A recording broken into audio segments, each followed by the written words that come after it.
Hi guys, my name's Subtutor, I'm the man on the Silver Mountain, and welcome back to a Warframe lore video. Now this week, I kind of scrapped what I was originally going to do because the hype site or the teaser site for the Sacrifice quest came out, and as a result I kind of wanted to go through it because it seems to tell us some things.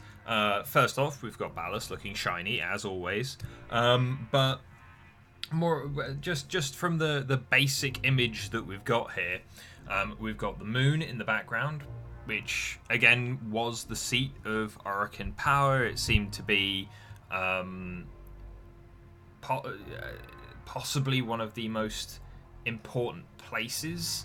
It seemed to be the place that Lotus was hiding, that we, the operators, were hidden away, and yet otherwise there wasn't really much else there. So it is a moon, it's a big place, so potentially that's also where Ballast was hiding as well, until he found out either where Lotus was or what was going on, or as soon as the void, or the moon rather, was free of the void again, he woke up, or he's been operating on the moon whilst it's been in the void this entire time.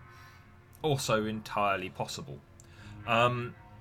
We've also got the tree in the background that could very well be just one of the normal Orokin trees, but considering that we saw in some of the other little teaser images put out by DE that there was a kind of a tree there, when I first saw it, it made me think of some of the schools, the Tenno schools, but I feel like that might be important, considering also that this quest kind of leads on from the Chains of Harrow, and in that, you know, we found Harrow, the Warframe itself, kind of stuck in what could only really be described as a tree. So I wonder if there's some more significance there.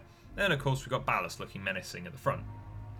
Now there's some other stuff that stands out to me from this, which seems to add a few things to what I've been thinking kind of on and off, on some stuff that I've mentioned to you guys prior as well.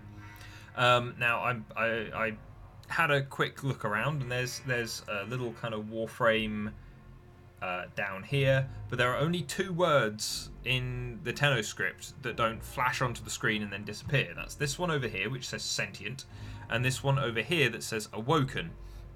And I can't tell what this is supposed to be, this little icon or little schematic or whatever it is there. Like, it looks like it could be a sword or a rocket, or it could be all manner of things, but you know, I'm sure there's some significance there.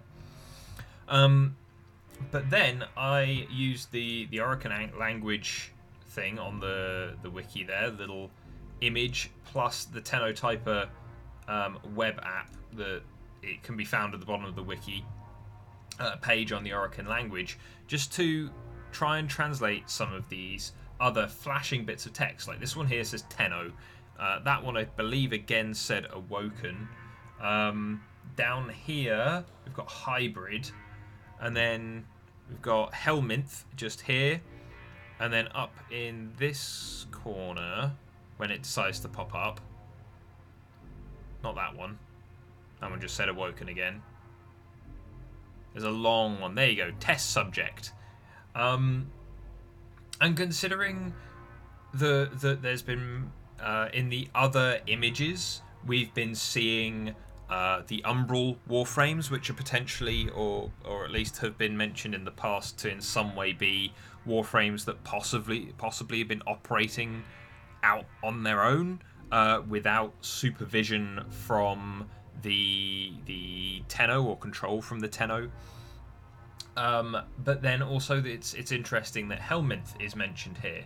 Now, if we've got the words sentient and Tenno and hybrid here, that brings up some interesting questions, because if we go back to Ballast's quotes that we looked at before, one of the things that he said in, the Banshee Prime trailer, was that our demons from the void womb must be different, unusual, singular, crafted without caste, which means they can't be Orokin, as we said before, but we don't know if the Tenno would necessarily count as Orokin. wrought from the finest ore, slender and queer. Now, if you've got these two godlike power kind of entities kicking around, when the Orokin already consider themselves to be godlike, but these void demons have power untold, unmatched by anything that the Orokin have, and then the sentients also are beating the Orokin. If there are surely no two finer ores, and we know that Helminth is infested, but we also and he reiterates, like many other infested do, like the Fantis and Forid and others, that we germinate for the Master and within the Master. Now, the interesting thing about this is then again, so we've got this fleshy entity inside the Warframe, inside the armor, that's been tailored for the specific purpose of being taken over by the Tenno. Now, for it to work with the Tenno, surely you're going to need it to be part Tenno. So we've got Tenno DNA in there somewhere, yeah? We know that they are humanoid and that it's not just a random shape that they've been forced into. But also then, if we look across at the sentients that are most powerful, the ones that have names, they are all the ones that control all of their proxy sentient drones. They are all humanoid. The outline of Hunhao in his communications, Natar being the Lotus and looking very much like Margulis. It seems like the sentients, up to a point, reached a level where they began to mimic their masters and become almost indistinguishable, maybe. With the only exception being unless they receive something like the Temple Kuva from the tower at Cetus, then they retain their weakness to the void. So here you've got the adaptability, the potential kind of evolutionary and adaptive potential of the sentients being matched with the void power of the Orokin. Well, not the Orokin, sorry, of the Tenno by the Orokin, mashed together, and then, as per Helminth, infected with Technocyte, or at least the Helminth strain of Technocyte. Now, in one of the prior pieces of artwork that they showed us, the poster, which had a kind of dissected, or like a almost Vitruvian Man-esque Excalibur Umbra lying on just lying there with its arms somewhat dissected. People noted that there was an Orokin Orokin script word up in the top corner which said 3. Now, to create a Warframe, if we've got a combination of Tenno genetics and the fleshy material from the inside of a sentient to create this new being, and then it has been infected with Helminth to create the Warframe itself, that would be 3 things. So that would be 3 things that have gone into Warframe. And as we've said here, in regards to Helminth and what it says to us, it's not got... Helminth itself doesn't have many of its capabilities back at this time. But then also the fact that it's inside us, and the fact that it absolutely hates the Operator. It's terrified of it. But why? We fear nothing but the Void Demon. Is it because the Void Demon is the thing that subjugates its master? The master being a Technocyte-infected Tenno sentient hybrid, which then allows for all of this going on. Which again, would then explain if Lotus put the Tenno to sleep. If she disconnected them from their Warframes early on, then would that not explain, if they are part sentient, how then Lotus could potentially take control of them, considering that she herself can interact with a somatic link? As we have seen both in the Apostasy prologue, as well as other times when she has communicated with us or interacted with us in some way. And so it's interesting to think that we're going to find out what's inside the Warframe, possibly even disconnect from it to an extent that we can have a conversation.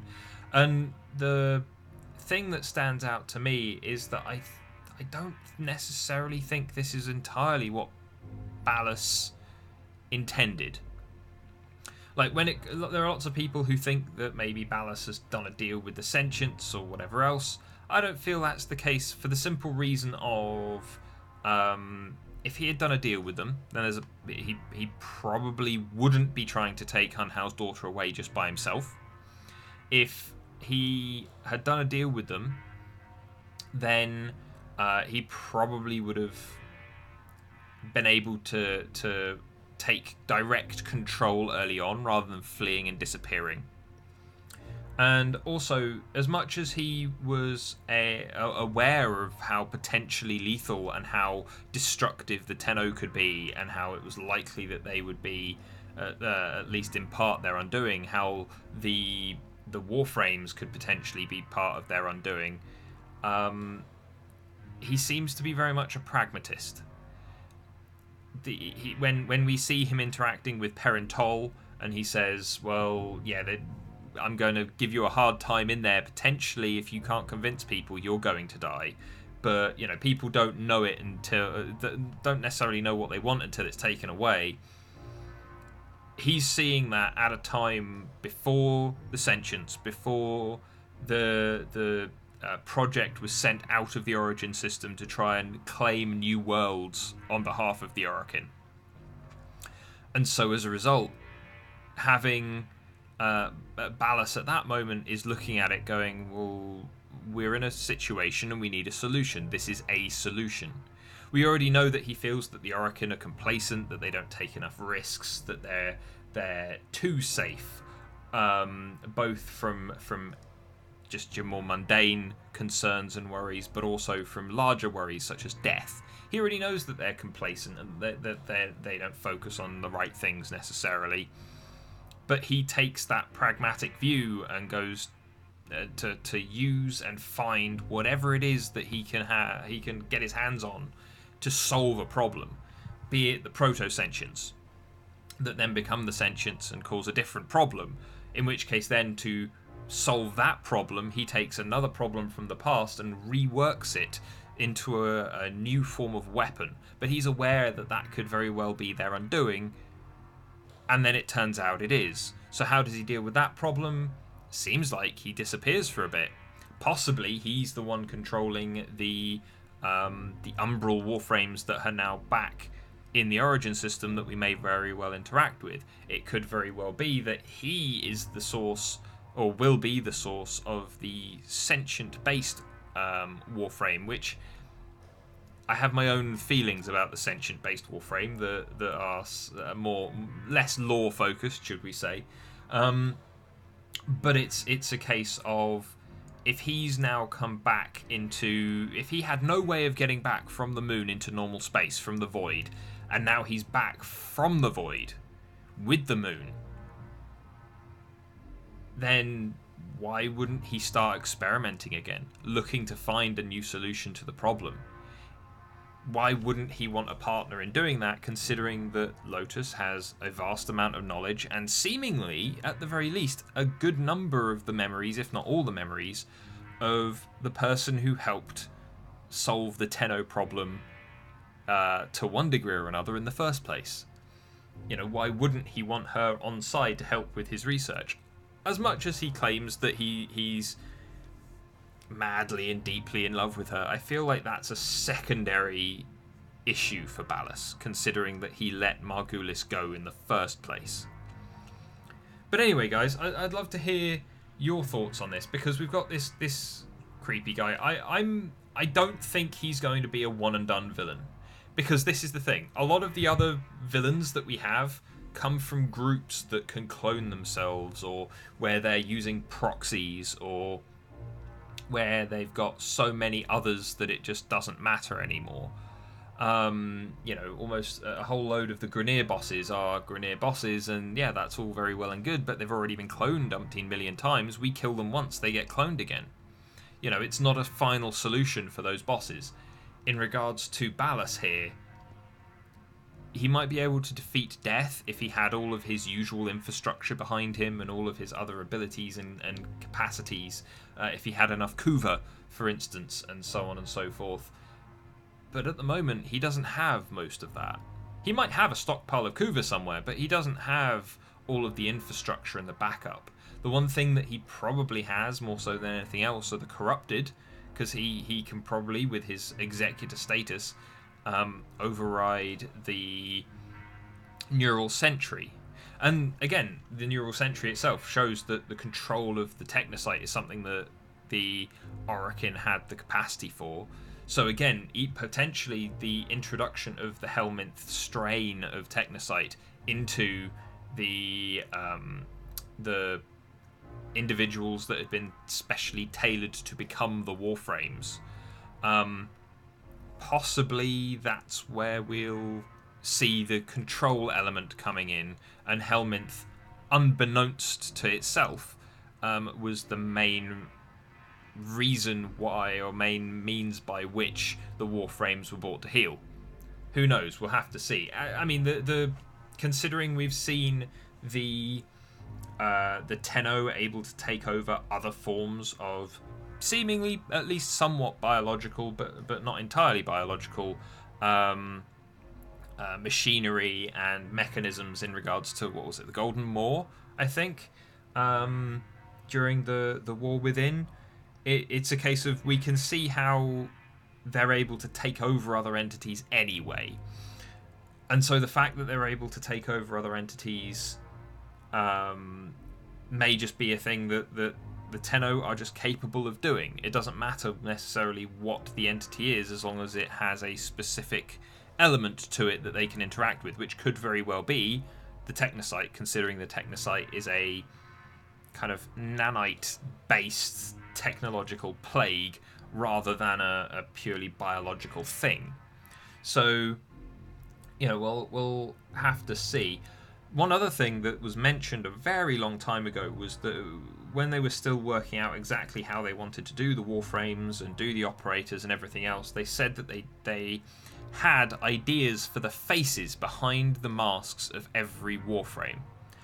And I wonder if this quest might be the beginning of us seeing the people born from the Tenno operators and sentients, seeing more of what happened to those individuals, seeing possibly that Ballas still has some of them locked away, or possibly that he's been using them and repurposing them for Umbral Warframes, for other experiments, to try and take back what he probably feels is his in regards to the origin system at any rate.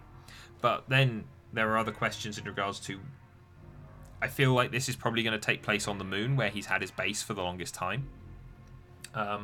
It could have a lead on to places like Venus, because that seems to be the next big place that they're adding. But again, we've also got places like Earth that have played very, very large roles in all of this. We've got places like Mars, where we know Ballas had his seat of power. So it's going to be interesting to see how all this comes to pass, because also there has been an awful lot of sentient activity on the moon. So Ballas, with his capabilities, may very well be able to take down a sentient or two, and then that might be where we see this sentient Warframe coming from in the future. Further experiments, now that Ballas has been able to get hold of sentient tech and apply it to the research he's been doing for seemingly about 1,000 years, considering the information we've been looking at from Cetus and the plains of Eidolon, that seems to suggest it's been about 1,000 years since the fall of the Orokin and the present day. So it's going to be interesting. I'm looking forward to it. As soon as it comes out, I will be playing it on the channel, more than likely in a few pieces. But otherwise, guys, I'd love to hear your thoughts on what I've said, or if you've seen other theories that maybe fill in other gaps, whether or not this adds up with what other people are saying or not. I'd love to have a conversation, because this is the fun part of me just analysing stuff and having fun with it.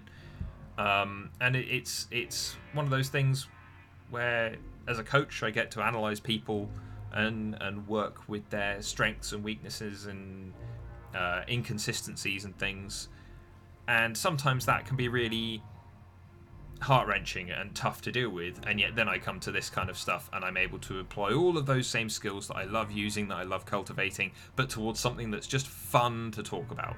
So let me know down in the comments your thoughts. I'm really looking forward to this one. Like I was in regards to the last couple, the second Dream, I was interested in because it was the first kind of big one. We had the stuff with the War Within, where I was kind of looking forward to it, but I wasn't as interested in what they're about to show us, because it was, I don't know, it seemed a little anticlimactic to me. Then with some of the other quests, they've been, again, fairly empty. And so when it comes to this one, this seems like it's going to have a lot in it. And if it doesn't, I'll be disappointed. But considering they're introducing the only true Orokin, like high-ranking, powerful Orokin that we will have ever met, we will hopefully get to see Lotus's face.